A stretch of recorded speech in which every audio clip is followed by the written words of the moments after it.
বিশ্বের প্রথম ঘোষিত সমকামী ইমাম দক্ষিণ আফ্রিকার গুলি করে খুন করল দুষ্কৃতিকারীরা। ঢাকা নিউজ 3-তে সবাইকে স্বাগতম জানিয়ে শুরু করছি আমি আসমা।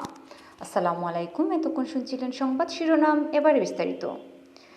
বিশ্বের প্রথম ইমাম নিজেকে সমকামী হিসাবে ঘোষণা করেছিলেন তিনি, কিন্তু মর্মান্তিক পরিণতি হলো সেই ইমাম মুহসিন হেনড্রিক্সের।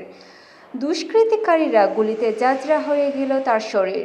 ইস্টার্ন কেপ পুলিশ সূত্র খবর, এক ব্যক্তির সঙ্গে গাড়িতে করে যাচ্ছিলেন ওই ইমাম। সে সময় আচমকায় অন্য একটি গাড়ি চেপে আসে মুখ ঢাকা দুই দুষ্কৃতী। মুহসিনের গাড়ির দরজাটা আটকে দাঁড়ায় তারা, ফলে ওই ইমাম গাড়ি থেকে বেরোতে পারেননি। এহেন পরিস্থিতিতেই এলোপাতাড়ি গুলি চালিয়ে দেয় দুষ্কৃতিকারীরা। সঙ্গে সঙ্গে পালিয়ে যান তারা। পরে গাড়ির চালক দেখতে পান রক্তাক্ত অবস্থায় পিছনের সিটে পড়ে রয়েছে মুহসিনের দেহ। এ ঘটনায় একটি ভিডিও সামাজিক মাধ্যমে ছড়িয়ে পড়েছে। পুলিশের দাবি, সমকামী ইমাম মুহসিন হেনড্রিক্সকে হত্যার উদ্দেশ্যে এখনও জানা যায়নি। এ ঘটনা নিয়ে তদন্ত চলছে।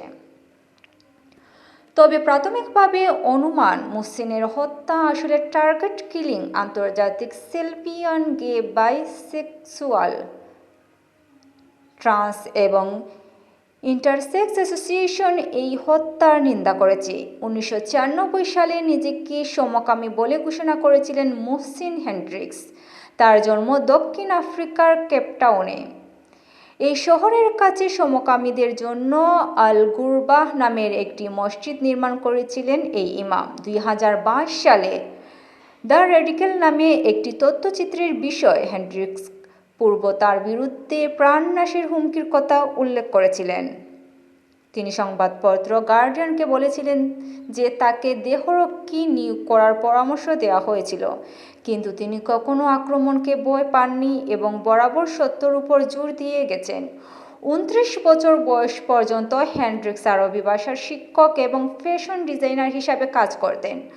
মুসলিম পরিবারে জন্মগ্রহণকারী হেনড্রিক্স আগে একজন নারীকে বিয়ে করেছিলেন, সন্তান জন্ম দিয়েছিলেন, কিন্তু তার বাবার মৃত্যুর 8 বছর পর পরিবারের কাছে হেনড্রিক্সের সমকামী সত্তা প্রকাশের আসে।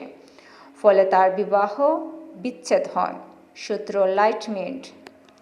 প্রিয় দর্শক, এতক্ষণ আমাদের সাথে থাকার জন্য ধন্যবাদ। সেই সাথে আমাদের পরবর্তী নিউজটি দেখতে এখনই আমাদের চ্যানেলটিকে সাবস্ক্রাইব করুন এবং বেল বাটনে চাপ দিয়ে রাখুন। এছাড়াও আমাদের সাথে ইমেইলে যোগাযোগ করতে পারেন। আমাদের সাথে ইমেইলে যোগাযোগের ঠিকানা dhakanews3@gmail.com। আল্লাহ হাফেজ। প্রিয় দর্শক, আমাদের পরবর্তী নিউজ দেখতে এখনই আমাদের চ্যানেলটিকে সাবস্ক্রাইব করুন এবং বেল বাটনে চাপ দিয়ে রাখুন। এছাড়াও আমাদের সাথে ইমেইলে যোগাযোগ করতে পারেন। আমাদের সাথে ইমেইলে যোগাযোগের ঠিকানা dhakanews3@gmail.com। আল্লাহ হাফেজ।